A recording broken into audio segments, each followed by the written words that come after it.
Trust Me Travel presents a series of travel narratives from around the world entitled Travel Time with Robert and Tracy. This narrative is for the city and country of Singapore. Quite small. New York City has 300 square miles. Singapore is only 280 square miles. Located at the bottom of the Malay Peninsula on a series of islands, and famous for its rules and regulations. The entry card that you have to fill out for any country you enter, on the very back has this warning for drug trafficking, and they're quite serious about it. Chewing gum is not allowed. Prescription pills are closely monitored. This is Singapore, quite a shocking difference from other parts of Southeast Asia. Arriving at the airport late in the evening, we catch a taxi cab that'll take us downtown Singapore to our hotel, where we get a good night's sleep. After traveling widely in other parts of Southeast Asia, Singapore is a bit of a cultural shock for us. In the morning, we're off to explore the city, and bright and early get up. I have a Diet Coke for breakfast, but I've drank my morning Diet Coke, and I'm looking to find a place to throw the empty can. And there's no garbage cans. This is the subway. Clean, spotless, and no garbage cans. We'll talk about Lee Kuan Yew in a minute. It was amazing. There was no graffiti, there's no trash, and finally, after about a half an hour of search, I find a trash can, nicely and kept up and clean. Singapore was established in the mid-1960s when the British gave their independence to Singapore and other countries in the Malay Peninsula. For a while, it tried to be part of a confederation with Malaysia. That didn't work out, so they broke off onto their own. With its roots as a British colony that nobody wanted, the population very small, it has increased itself. It has a population of about 5.5 million. It is a first world country, and they're clamoring for people to come work there. So they have a lot of migrant labor coming in, and it's just like being in America. The malls are big. They have American stores. It's just America transported to Asia.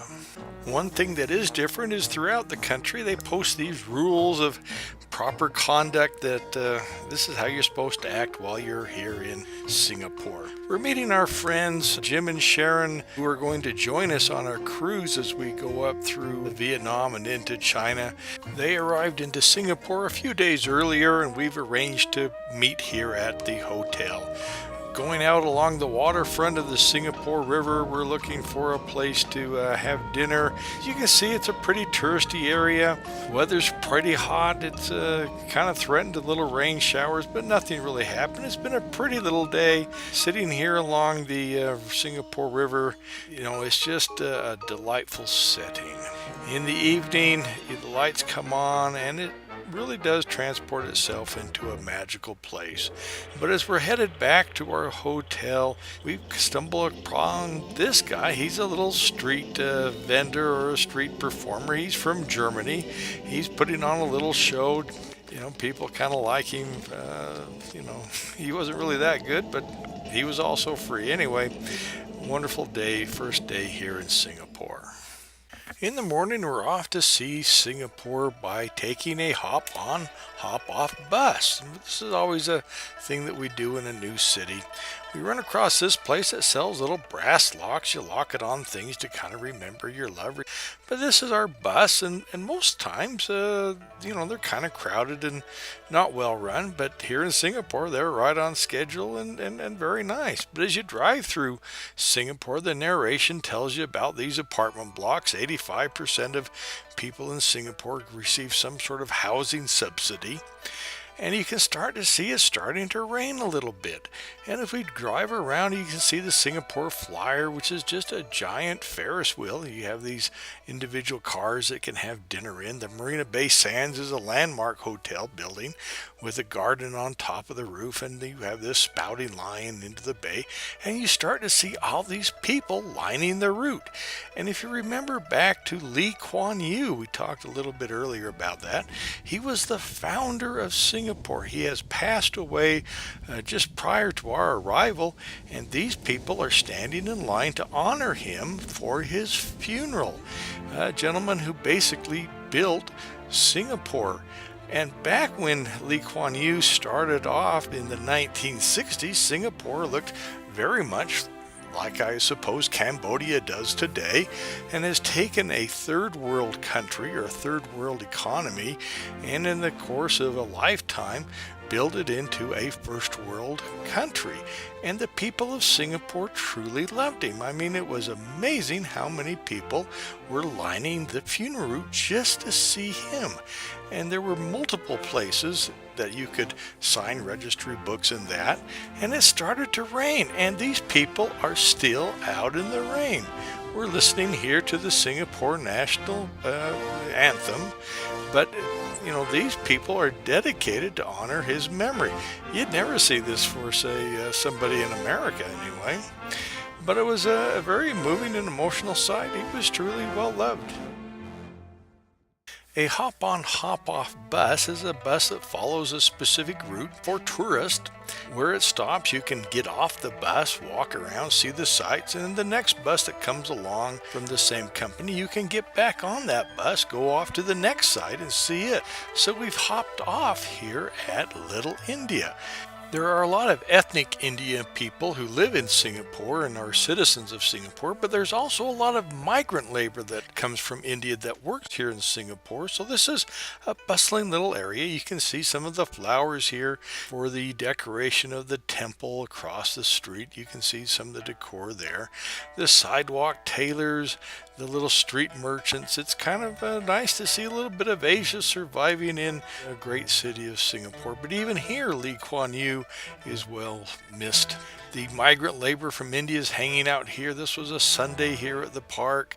You see all these men. There's not a single woman around. Like I said, migrant labor. Hopping back on the bus, we're off to see Chinatown. One of the largest ethnic groups of people who live within Singapore are Chinese. About 70% of the population is Chinese. It's a very much a mixed cultural area, not necessarily a melting pot. They believe in celebrating each particular culture as an individual and unique thing.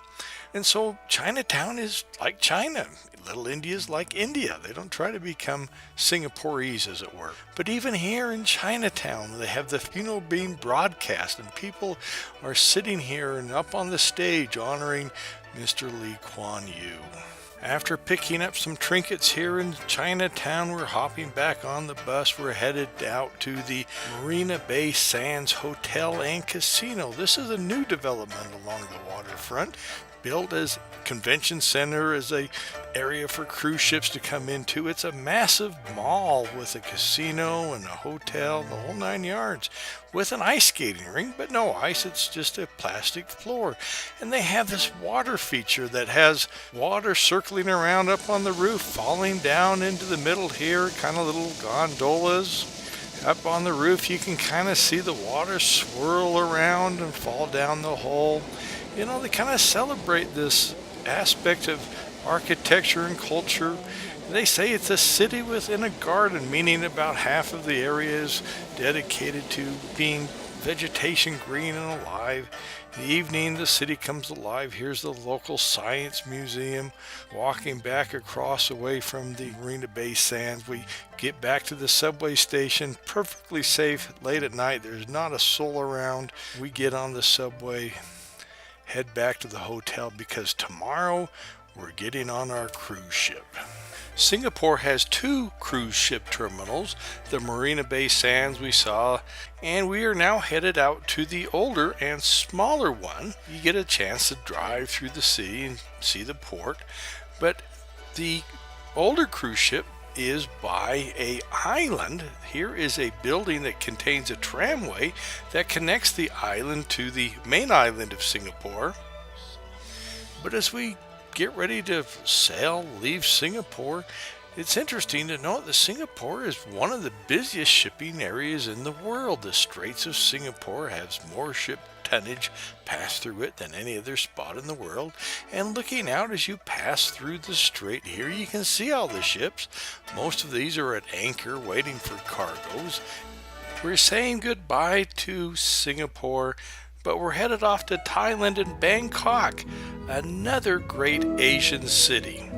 But that's another time on Travel Time with Robert and Tracy, presented by Trust Me Travel. We have a large selection of travel videos on trustmewithtravel.com. So join us there, trustmewithtravel.com. Robert and Tracy wish you happy travels.